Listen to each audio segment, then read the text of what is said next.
अमरावतीमध्ये दोन भावांमध्ये हाणामारी झालेली आहे। अंजनगाव सुरजीमध्ये पोलिसांसमोरच दोन भाऊ एकमेकांना भिडलेत। शासकीय कामात अडथळा आणल्यानं गुन्हा दाखल करण्यात आलाय। बोराळातल्या वहिवाट रस्त्यांवरून दोघांमध्ये वाद झाला।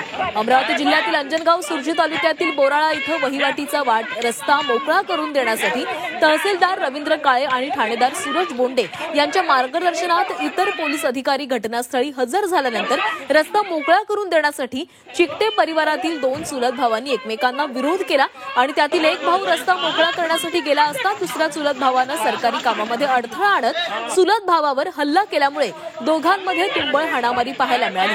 मात्र या ठिकाणी पोलीस कर्मचारी अधिकारी उपस्थित असल्यानं त्यांनी मध्यस्थी करत ही हाणामारी थांबवली आणि शासकीय कामात अडथळा आणणं व हाणामारी करणाऱ्यांविरोधात गुन्हा दाखल करण्यात आला।